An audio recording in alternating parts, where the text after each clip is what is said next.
Innal hamdalillah nahmaduhu wa nasta'inuhu wa nastaghfiruh wa na'udzu billahi min syururi anfusina wa min sayyiati a'malina. Man yahdihillahu fala mudhillalah wa man yudlil fala hadiyalah. Asyhadu an la ilaha illallah wahdahu la syarikalah wa asyhadu anna Muhammadan abduhu wa rasuluh. Allahumma shalli ala Muhammad wa ala ali Muhammad kama shallaita ala ali Ibrahim fil alamina innaka Hamidum Majid. Baik, insyaallah ya, subuh ini kita akan membahas mengenai kitab Fathul Bari ya, yang ditulis oleh Ibnu Hajar Al-Asqalani, ya, salah seorang ulama yang besar, luas sekali keilmuannya, banyak sekali karangan-karangan beliau ya. Kitab ini mensyarah atau menjelaskan kitab Sahih Bukhari yang disusun oleh Abu Abdullah Muhammad bin Ismail bin Ibrahim bin Al-Mughirah Al-Bukhari rahimahullah ya, atau lebih kita kenal dengan Imam Bukhari ya. Kedua ulama ini, Ibnu Hajar Al-Asqalani dan Imam Bukhari, merupakan ulama tiangnya ya di dalam Islam. Karya-karya mereka menjadi rujukan utama ya. Terutama Sahih Bukhari menjadi kitab paling sahih setelah Al-Qur'an ya. Terutama dalam bidang hadis ya. Kitab ini menempati ranking pertama.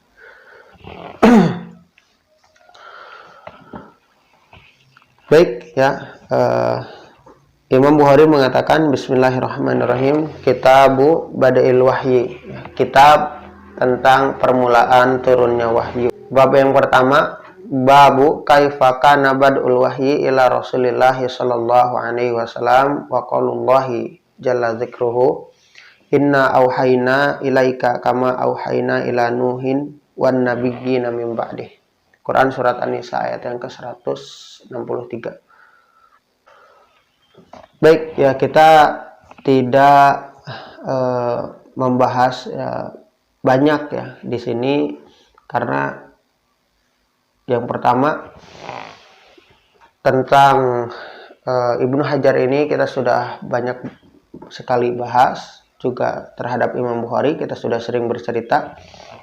Kemudian insya Allah kita bahas di sini poin-poin tertentu saja ya. Adapun seperti sanad dan lain-lain ya, kita tidak bahas ya, karena jika ingin menyelami kitab ini sungguh samudra yang luar biasa ya. Ini samudra yang sangat dalam, yang sangat luas ya.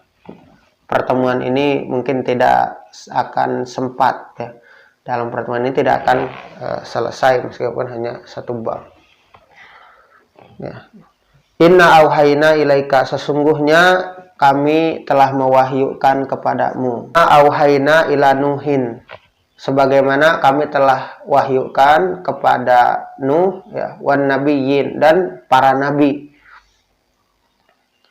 Maka Ibnu Hajar mengatakan didahulukannya dalam ayat ini Nabi Nuh. Sesungguhnya kami telah mewahyukan kepadamu sebagaimana kami telah mewahyukan kepada Nabi Nuh ya, kepada Nuh. Dikarenakan li'annahu awwalun nabiyyin ursil, dia merupakan nabi pertama kali yang diutus ya, atau nabi yang pertama kali yang mendapatkan penentangan, mendapatkan siksa, mendapatkan celaan dari kaumnya. Maka Nabi Nuh ya, merupakan nabi yang menjadi rasul pertama kali yang mendapatkan penentangan keras dari kaum. Sebagaimana kita sudah sering cerita, kita sudah sering sampaikan ya, mengenai kisah-kisah Nabi Nuh alaihi salam. Beliau dengan kesabaran yang luar biasa ya, berdakwah ratusan tahun meskipun pengikutnya hanya sedikit. Nah, ini menjadi pelajaran bagi kita. Ya, karena dakwah itu bukan hanya cari pengikut. Ya. Dakwah itu bukan mencari banyaknya pengikut, ya, banyaknya followers. Kita, oh si itu dakwahnya bagus, bukan ditinjau dari banyaknya pengikut, ya. Bukan ditinjau dari kemasyhurannya beliau, ya. Karena dalam berdakwah, ya, yang memberikan hidayah, yang membuat orang menggerakkan hati menjadi mampu mengikuti dan sebagainya, itu Allah Subhanahu wa Ta'ala, ya. Bab ini membahas tentang keadaan bagaimana turunnya wahyu. Kemudian Imam Bukhari mencantumkan ayat yang tadi, apa keterkaitannya, apa hubungannya. Hubungannya yakni Nabi Muhammad dan Nabi yang lain itu ketika diturunkan wahyu sama sebelum wahyu turun secara bangun, ya, secara nyata, secara sadar, maka wahyu itu mereka para nabi akan diberikan aba-aba dulu dalam mimpi mereka. Kama rawahu Abu Nuaim, ya, sebagaimana diriwayatkan oleh Abu Nuaim, ya, di dalam kitab Ad-Dalail, ya, bi isnadin hasan, dengan sanad yang hasan dari Alqamah bin Qais, ya, dia mengatakan sesungguhnya, ya, para nabi itu didatangkan dalam mimpi mereka, ya, berupa mimpi, ya, didatangkan dalam tidur mereka berupa mimpi. Tujuannya adalah untuk menenangkan hati mereka. Jadi sebelum mereka menerima risalah, ya, sebelum mereka menerima ujian, sebelum mereka menerima wahyu yang dalam keadaan nyata, dalam keadaan sadar, maka mereka sebelumnya sudah diberikan aba-aba oleh Allah Subhanahu wa Ta'ala, ya, di dalam mimpi mereka. Nah, adapun bagaimana mimpinya Rasul, maka akan dijelaskan pada hadis-hadis berikutnya. Adapun hadis yang pertama di dalam bab ini, ya, yakni diriwayatkan, ya, bahwasannya Alqamah bin Waqqas mendengar Umar bin Khattab berkhutbah di atas mimbar, dan Umar pun mendengar Rasul Shallallahu Alaihi Wasallam demikian. Innamal a'malu binniyat. Sesungguhnya amal itu tergantung pada niatnya, yakni amal itu, ganjaran amal, ya, sesuai dengan niat seseorang. Wa innamal likulli imri'in ma nawa. Dan bagi setiap orang sesuai dengan apa yang ia niatkan. Faman kanat hijratuhu ila dunya yusibuha. Maka barang siapa yang hijrahnya itu diniatkan karena dunia, yusibuha, dia akan mendapatkannya. Au ila imra'atin yankihuha, atau kepada wanita, niatnya ingin menikahi wanita, ya, ingin mendapatkan seorang wanita, fa hijratuhu ila ma hajara ilaihi. Maka ganjaran hijrahnya itu sesuai dengan niat yang ia tujukan ketika berhijrah.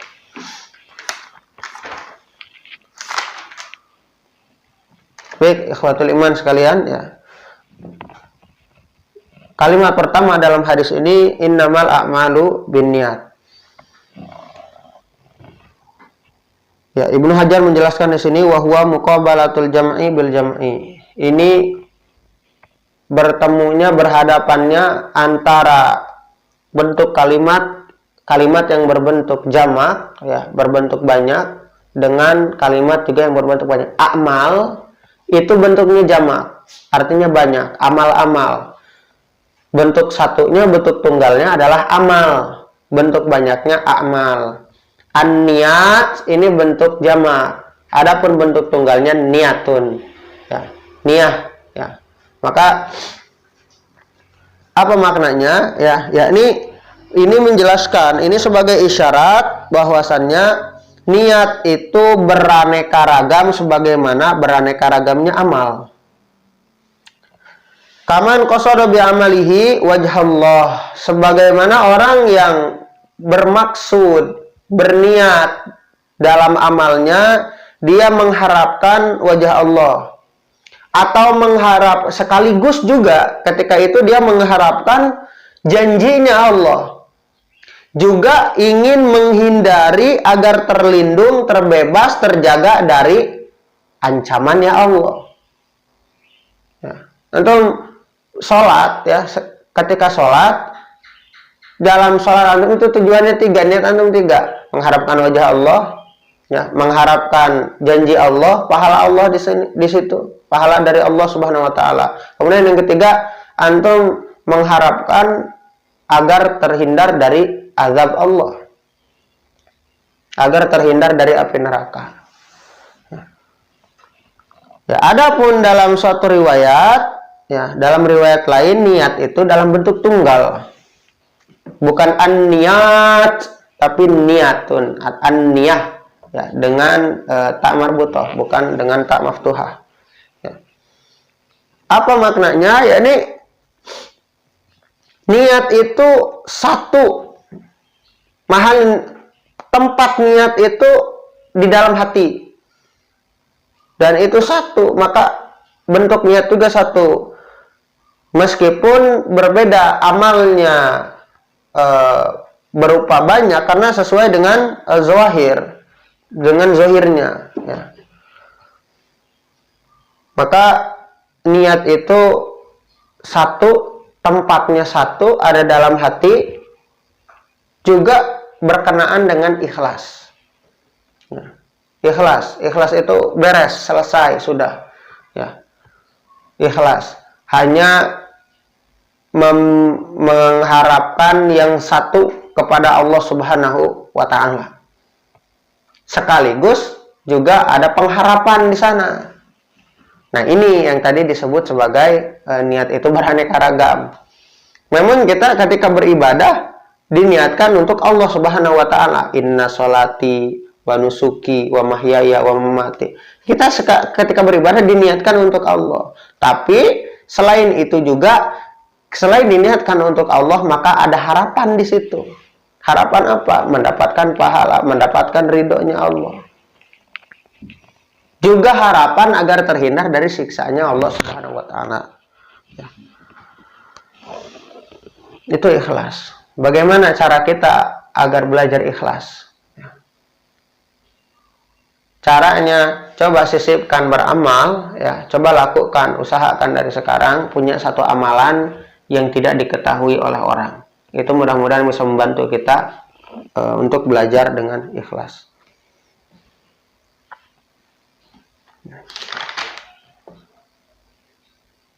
Ayo, adapun lafaz niat di sini, ya, lafaz ba di dalam kalimat bin niat, ya, itu al-ba lil musahabah.